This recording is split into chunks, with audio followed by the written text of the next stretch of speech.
The wind arrived like a living thing. It came from the northeast, across 200 miles of frozen tundra, gathering speed over ice fields that had never known thaw. When it reached the valley where Nadezhda Toropova's tent stood, it hit with the force of something that wanted to erase every trace of human presence from the land. Inside the chum, the traditional conical tent of reindeer hide stretched over wooden poles. Nadezhda felt the structure shudder. The wind pressed against the sides with such violence that the poles creaked, their bases driven deep into permafrost that was harder than concrete. Outside, the temperature had dropped to -68 degrees Celsius. In 3 hours, it would reach -71 degrees Celsius, a cold so profound that exposed skin would freeze solid in less than 2 minutes. She knew what was coming. She had seen storms like this before, though not many. In 32 years of life in the Sakha Republic, in the coldest inhabited region on Earth, she had learned to read the sky the way sailors read the sea. That morning, the horizon had turned the color of old bone. The air had gone still, not peaceful but waiting. The ravens had disappeared. Even the wind had paused, as if drawing breath before the scream. Now the scream had begun. "Mama!" The voice came from beneath a mound of reindeer pelts near the center of the tent. Yakutia, her daughter, was 7 years old. She had her father's dark eyes and her grandmother's quiet way of watching the world. Beside her, buried under the same furs, was Mikhail, 5 years old, small for his age, born 2 months early in a winter that had tried to kill him before he'd drawn his first breath. "It's all right," Nadezhda said. She kept her voice steady, the way her own mother had done during storms when she was a child. "It's just wind." But it wasn't just wind. They all knew this. Nadezhda moved to the center of the tent where the fire pit sat, a shallow depression lined with stones, topped with an iron grate salvaged from an old truck. The fire was small, no bigger than 2 fists pressed together. She couldn't make it larger. Every piece of wood was precious now. Her husband, Dmitri, had left 4 days ago with the herd, driving their 38 reindeer to winter pasture 40 kilometers south. He'd taken most of their fuel, bundles of larch wood, dried dung, anything that would burn. He would have returned yesterday, but the storm had come early, faster than the weather reports had predicted. She was alone with the children. The tent held supplies for a normal week, a sack of rice, some dried fish, tea, sugar, salt. A jerry can with maybe 8 liters of diesel fuel for the small stove. Some candles. Matches in a metal tin. 3 knives, 1 rifle with 6 cartridges, a hatchet. Not enough wood, never enough wood.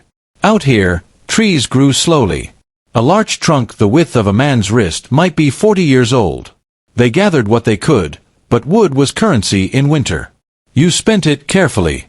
The temperature inside the tent was perhaps -15 degrees Celsius near the fire. At the edges, where the walls met the ground, it was much colder. Frost climbed the interior of the reindeer hides in crystalline patterns that looked like frozen ferns. Every breath Nadezhda took emerged as vapor, hanging in the air before settling as a fine powder of ice crystals on her furs. She added another piece of wood to the fire, then immediately regretted it. She was spending too fast. Outside, the storm intensified. The wind didn't howl. That would have been too simple. It shrieked. It roared. It made sounds that seemed almost human, long, drawn-out wails that rose and fell like something in pain. Snow struck the tent walls with the rattle of thrown gravel. "Mama, I'm cold." Mikhail's voice was muffled by the furs. She could see the shape of him, curled against his sister. "Come closer to the fire," Nadezhda said. She helped them move, dragging the heavy reindeer pelts with them. They were wearing everything: wool underlayers, fleece pants, down jackets that had been repaired so many times the original fabric was barely visible. On their feet, unti, boots made of reindeer leg skin with the fur turned inward, stuffed with dried grass for insulation. Still, they were cold. At -71 degrees Celsius, cold is not a sensation. It's an entity. It presses against you. It finds every gap in your clothing, every thin spot, every place where your body's heat tries to escape. It wraps around your chest and squeezes. It makes your lungs ache with each breath. It turns your eyelashes to frost and your nostrils to rigid passages that hurt to use. Nadezhda pulled both children against her, wrapping them in her arms beneath the furs. She could feel Katia's heart beating fast, like a bird's. Mikhail's breathing was shallow and quick. "Tell us a story," Yakutia whispered. Nadezhda's throat was tight. She was trying to calculate 3 days of storm, maybe 4. How much wood did they have? She'd counted it that morning. 43 pieces, none of them large. If she burned one piece every 2 hours, they could make it through maybe 3.5 days before the fire died. But could they survive on a fire that small? Could they survive with no fire at all? She had heard stories. Everyone had. The family in Tom Tor who froze to death in their sleep when their stove went out. The hunter found 30 meters from his cabin, sitting upright in the snow, his rifle across his lap. "Mama." "Yes," Nadezhda said. "A story." She told them about the white reindeer, the sacred ones that appeared once in a generation, albino calves with pink eyes and fur like fresh snow. She told them about her grandfather, who had seen one when he was a boy, and how he'd followed it for 3 days across the tundra until it led him to a herd that had survived the winter when all others had died. But even as she spoke, part of her mind was somewhere else.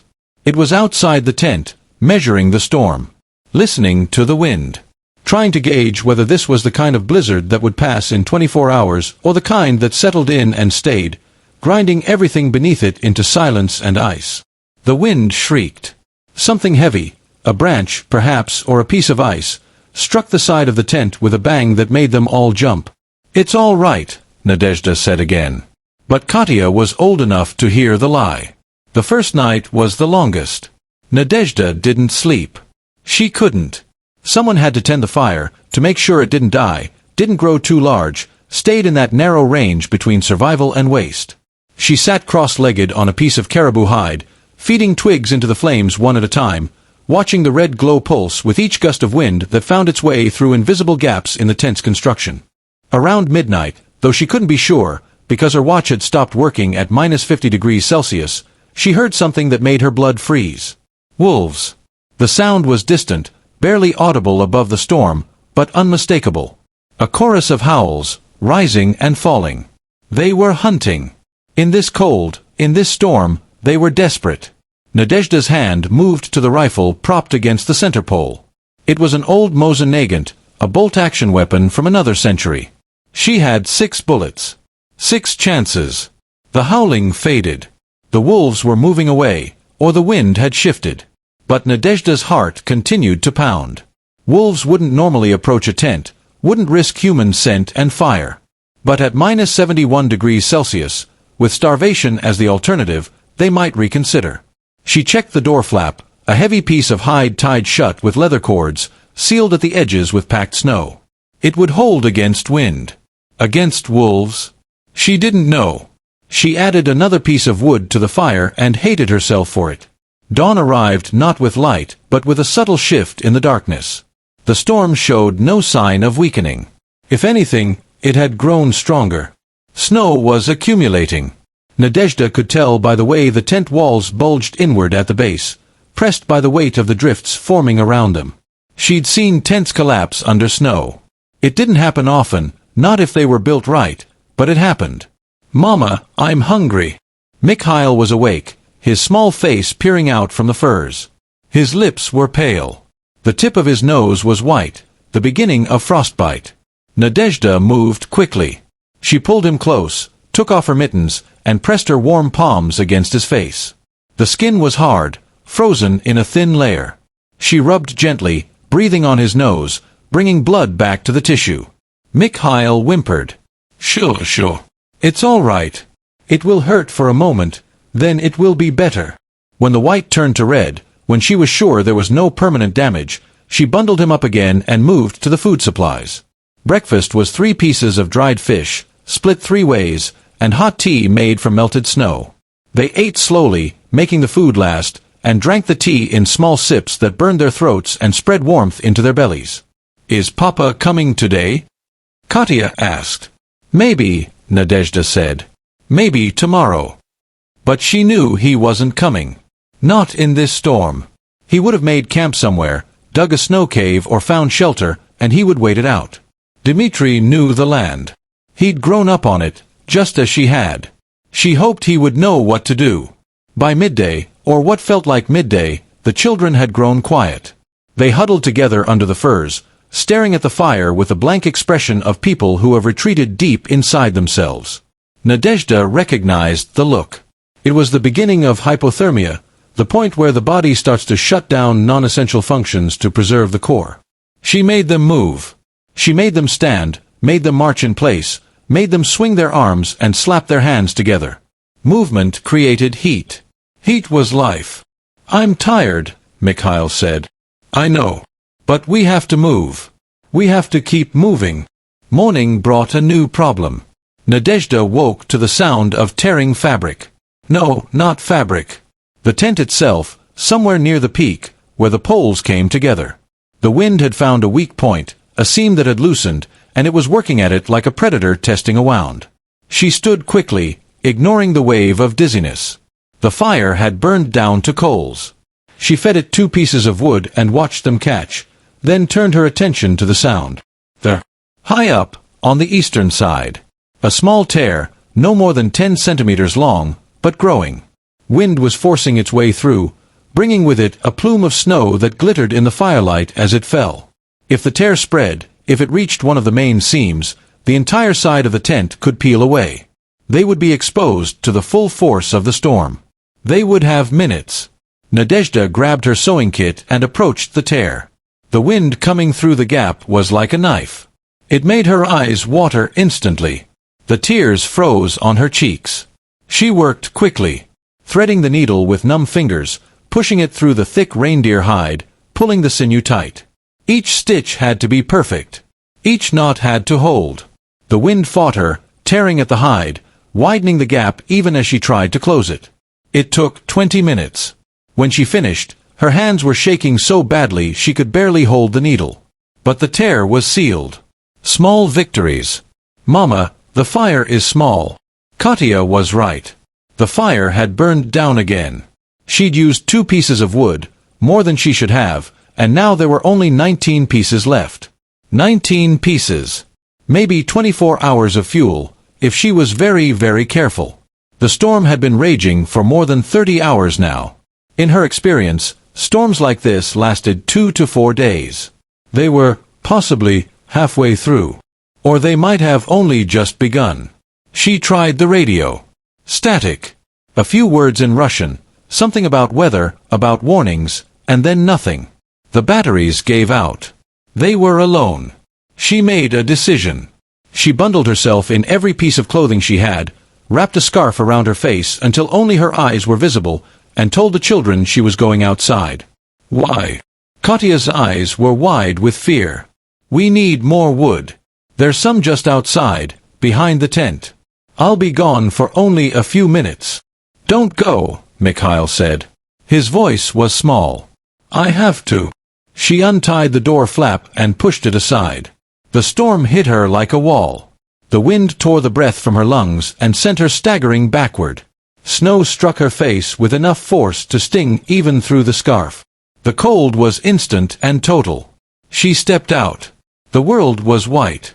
Not the clean white of fresh snow, but a churning violent white that erased all distinctions between earth and sky, near and far. Visibility was less than a meter.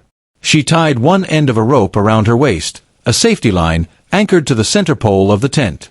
She'd heard too many stories about people who stepped outside during storms and became disoriented, who wandered in circles just meters from safety and froze to death without ever finding their way back. She pushed forward. The snow was waist deep. Each step was a battle. Her eyelashes froze together. She had to keep blinking hard to break the ice crystals apart. Her lungs burned. The air was so cold that breathing it felt like inhaling broken glass. Her foot hit something solid beneath the snow. She dropped to her knees and dug with her mittened hands. Her fingers found wood. The pile was here. It was real. She grabbed as much as she could carry, 6 pieces, 7, 8, and turned back. The tent was gone. She could see nothing but white.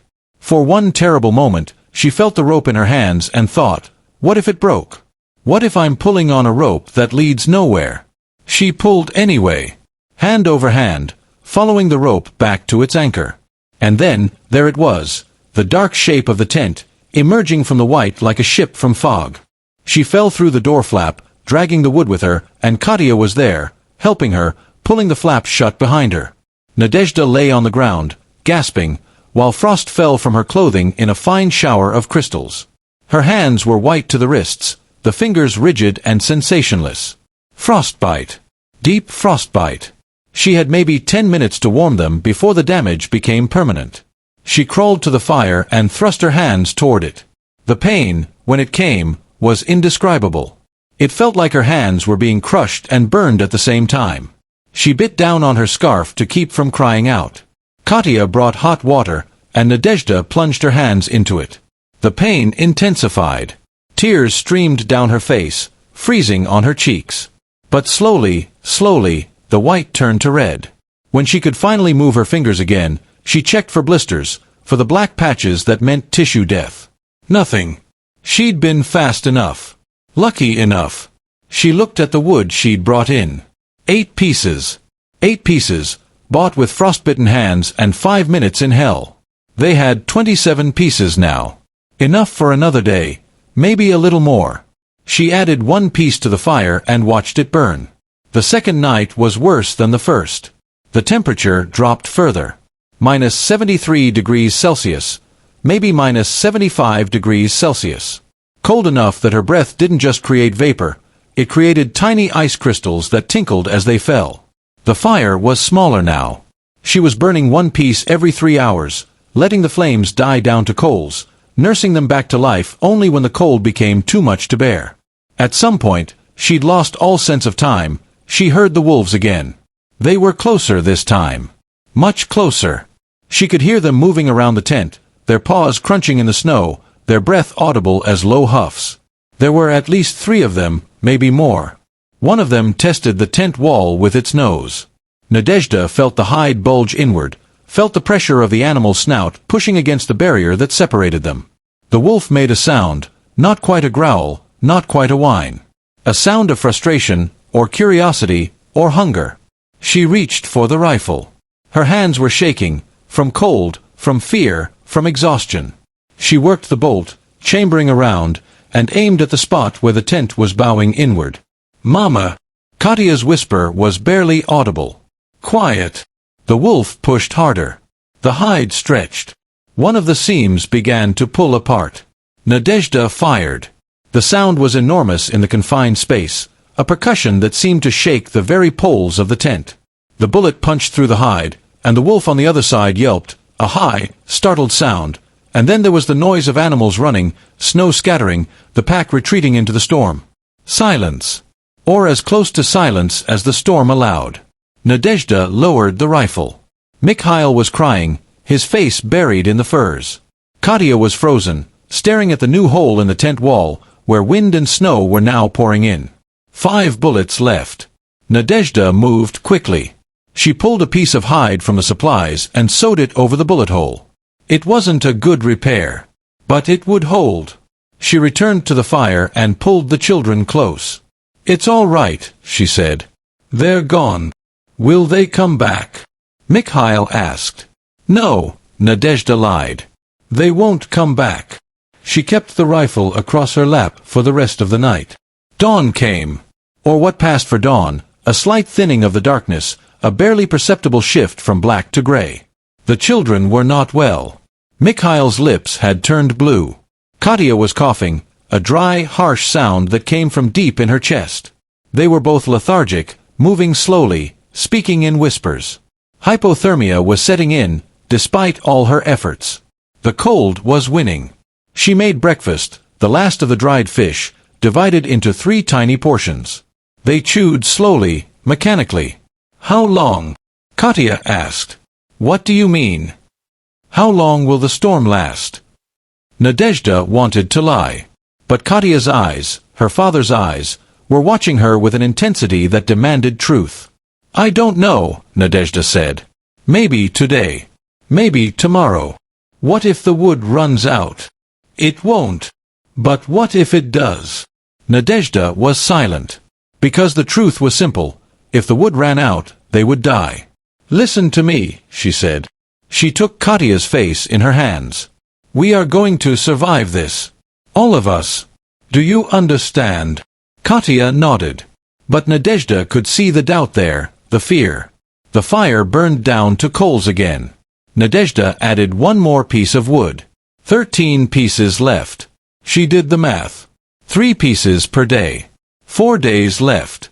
But the storm had been raging for over 60 hours now, and there was no sign of it ending. There was a noise outside. Not wolves. Something else. A creaking sound, then a sharp crack. One of the poles. The main support pole had developed a crack. She could see it in the firelight, a dark line running up the length of the wood. If that pole broke, the entire tent would collapse. The rifle. It was old, but it was solid. The stock was made from a dense hardwood that might be strong enough to serve as a brace. But if she dismantled the rifle, she would lose her only weapon. She looked at the cracking pole. Looked at the rifle. Looked at her children. The pole won. She worked quickly, using a knife to pry the stock away from the barrel and action. She took the stock and used rope to lash it against the cracking pole, binding them together in a rough but effective splint. The creaking stopped. The pole held. They were safer now. But defenseless. The third night came. Katia's cough had worsened. Mikhail had stopped shivering. That was a bad sign. When the body stopped shivering, it meant it was giving up. His skin was pale, almost translucent. His breathing was shallow. Nadezhda wrapped him in every fur they had, pulled him into her arms, and held him against her chest. She opened her coat and placed him against her skin, letting her body heat flow into him. It was an old technique. Skin to skin, heart to heart. "Stay with me," she whispered. "Stay with me, my little one." The fire was dying. She looked at the woodpile. 8 pieces left. She burned 2 pieces. The fire flared up, and for a brief moment, the inside of the tent felt almost warm. Slowly, so slowly, color began to return to Mikhail's face. His breathing deepened. His eyes fluttered open. "Mama, I'm here." She held him for hours. Katia curled up beside them. The 3 of them sat by the fire, barely moving, barely speaking, just existing in the small bubble of warmth that separated them from the killing cold. Outside, the storm raged. Sometime in the deepest part of the night, Nadezhda heard a sound that didn't belong to the storm. Voices. She froze, listening. It came again, distant, muffled by the wind, but unmistakable. Human voices. "Hello," she shouted. Her voice was hoarse. "Hello. We're here." Silence. Or just the wind. Had she imagined it? But then it came again. "Hello. Is anyone there?" Nadezhda scrambled to the door flap, pulled it aside. "Here. We're here." A figure emerged from the white. No, 2 figures. They were bundled in furs, moving slowly through the deep snow. They reached the tent, and one of them pushed back his hood. "Dmitri." "Nadezhda." She couldn't speak. She threw her arms around him, feeling the solid warmth of him. He was here. He was alive. He had come back. "The storm," she managed. "I know. I tried to come yesterday, but I couldn't get through. Today it let up just enough. Are you all right? The children?" "We're alive." The second figure pulled back their hood. It was Yuri, Dmitri's cousin. He was carrying something, a large bundle wrapped in canvas. "Wood," he said. "And food. We brought what we could." They came inside, and Nadezhda watched as they dropped the bundle by the fire. Wood, at least 30 pieces, good thick pieces of larch. And food, dried meat, bread, cheese, tea. Supplies. Survival. They built up the fire. A real fire, not the tiny flickering thing they'd been nursing for 3 days, but a proper blaze that filled the tent with warmth and light. They boiled water for tea, cooked meat, and ate until their stomachs hurt. Katia and Mikhail were already falling asleep, full bellies and warm bodies finally allowing them to rest. Dmitri and Nadezhda sat by the fire, not speaking, just being. His hand found hers, and they sat like that, fingers intertwined, while the storm continued its assault on the tent. "I was so afraid," Nadezhda said finally. "I know. I thought we wouldn't make it. But you did. You kept them alive. Barely. It doesn't matter how close it was. You did it. That's what matters. The storm ended the next morning. It didn't fade gradually. It simply stopped. One moment the wind was a roar, and the next it was gone, as if someone had flipped a switch. The silence was so profound it was almost painful. Nadezhda stepped outside into a world transformed. The sun was rising, a pale, cold sun that gave light but little warmth. The snow had drifted into shapes that defied logic, curves and peaks and valleys, some as high as the tent itself. The trees were buried. The landscape was unrecognizable. But it was beautiful. Yakutia and Mikhail came out, bundled in their furs, and stood beside her. They looked at the world with wide eyes. "It's over," Mikhail said. "Yes," Nadezhda said. "It's over." They stood there for a moment, the three of them, looking out at the endless white. Behind them, Dmitri and Yuri were breaking camp, preparing for the journey to the winter pasture. They had supplies now. They had fuel. They had each other. "Mama," Yakutia said. "Yes." "Were you scared?" Nadezhda thought about lying. But she didn't. "Yes," she said. "I was scared. Very scared. But you didn't leave us." "I would never leave you." Yakutia nodded, as if this was simply a fact, an unchangeable law of the universe. And perhaps it was. They went back inside. But for just a moment longer, Nadezhda allowed herself to stand in the doorway, looking out at the world that had tried to kill them and failed. The land here was not cruel. It was simply itself, cold and vast and indifferent. It didn't care about human struggles, human fears, human love. But humans cared. They built fires in the darkness. They wrapped their children in furs. They endured and survived, and found ways to love even in places where love seemed impossible. That was the miracle. Not that the storm had ended, but that they had lasted through it. That a mother's hands, numb and frostbitten, had kept a fire burning when all reason said it should go out. That children too young to understand death had trusted in those hands. The storm had tested them. The cold had tried to erase them. They remained.